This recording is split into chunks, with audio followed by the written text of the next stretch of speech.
कुछ दिन पहले सियालकोट में एक हाई प्रोफाइल गिरफ्तारी हुई, फिर ख्वाजा आसिफ का एक ट्वीट आया।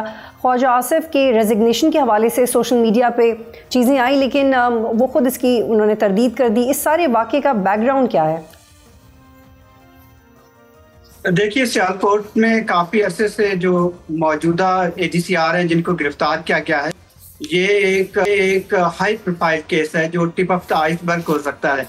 आप इसको यूं कह सकती हैं कि अगर इसकी एक फेयर इन्वेस्टिगेशन और ब्रॉडर इन्वेस्टिगेशन हो तो ये कोस्तान जैसा एक वाकया हो सकता है। जिस तरह से KPK में एक 40 बिलियन रुपीस का स्कैम सामने आया हुआ है, तो ये ADCR 4 साल से पिछले साल में सियालकोट में थे एंड बेसिकली पूरी ब्यूरोक्रेसी में he was calling the shot.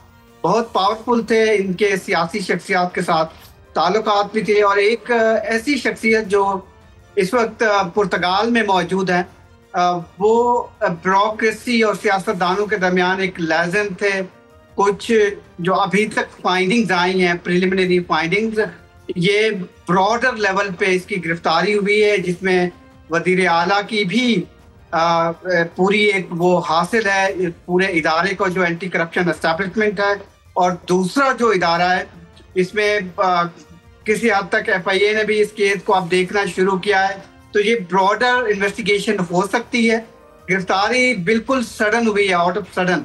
एक सियालकोट के मशहूर बिजनेसमैन है जो कि CA गोल्ड, जो कि आपको मालूम है एक्सपोर्ट्स कंपनी है, वो CA गोल्ड हाउसिंग सोसाइटी है सियालकोट की, जो सबसे बड़ी है। उनके एक बिजनेसमैन जो ओनर थे, उनसे इनके साथ, क्योंकि ये ADCR थे, रेवेन्यू डिपार्टमेंट को देख रहे थे, इनके साथ इनका कुछ ऐसा चल रहा था, इस सोसाइटी को रेगुलेट करने के लिए या कोई मुबैना तौर पर पैसा उससे काफ़ी लिया है, जिसकी बुनियाद पर उन्होंने कोई कंप्लेंट की है, काम नहीं हो रहा था। फिर हाई लेवल की एक अथॉरिटी है, उनसे कांटेक्ट किया गया, फिर बात चीफ मिनिस्टर तक पहुंची। जब इसकी गिरफ्तारी की बात हुई तब जाके इसको director general anti corruption establishment ने गिरफ्तार किया। इसको पहले 5 दिन रखा गया, किसी को मालूम ही नहीं था कि ये कहाँ थे। उसके बाद ख्वाजा आसिफ से इनका क्या ताल्लुक है, अगर ये आपका पर्टिकुलर क्वेश्चन हो, तो मैंने अभी इसको 2-3 दिन से देखना शुरू किया है। ख्वाजा आसिफ क्योंकि इन्फ्लुएंशियल है, उन्हीं के आपको पता है हल्के से इन्हीं का ताल्लुक है, और चांद वो सियासतदान है, सिर्फ ख्वाजा आसिफ नहीं है बल्कि एक और भी MNA हैं PMLN के सियालकोट से, जिनकी ब्यूरोक्रेसी के साथ आप बहुत अच्छे ताल्लुकात हैं। आप यूँ समझिए, क्योंकि एक तो वो पुराने मेंबर पार्लियामेंट आ रहे हैं वहाँ से, दूसरा जो ब्यूरोक्रेसी इनकी अपनी सवाबदीद की होती है वहाँ पर, चाहे वो डिस्ट्रिक्ट पुलिस ऑफिसर हो, डिप्टी कमिश्नर हो, या फिर रेवेन्यू डिपार्टमेंट के ऑफिशियल्स हों। तो रेवेन्यू डिपार्टमेंट के ये अफसर इतने ताकतवर थे, अगरचे इतने सीनियर नहीं थे, लेकिन 4 साल से आए थे।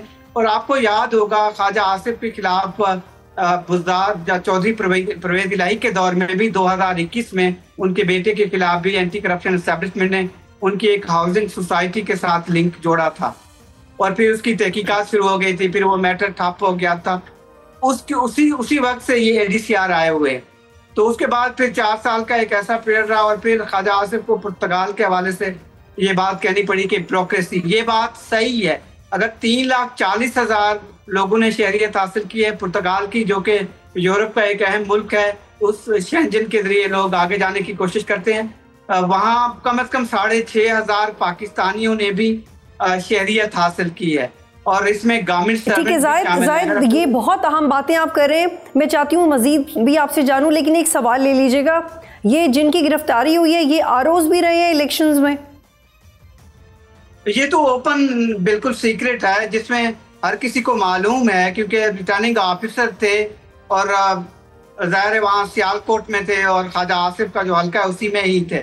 ये एक रीज़न कोई खास रीज़न नहीं देखता मैं इसमें। उसकी वजह यह है कि ROs के बड़े इश्यूज हैं, पूरे 657 से ज़्यादा कंप्लेंट्स हैं, 600 से ज़ायद हल्के हैं, और हर ROs को अगर आप देखें, पंजाब में ब्यूरोक्रेसी की लिस्ट भी जारी की गई थी, जिसमें कहा गया था कि ये भत्ता लेते हैं या पेट्रोल बेचते हैं, स्मगलिंग करते हैं। उनमें 2 नौजवान असिस्टेंट कमिश्नर भी थे जो PMS सर्विस से थे। इन्हीं जो ADCR है, इसी के कोलीग्स थे, एक खानेवाल से थे, तो एक और उकाड़ा से उनका ताल्लुक था। सब्सक्राइब करें और बेल दबाएं ताकि कोई खबर रह न जाए।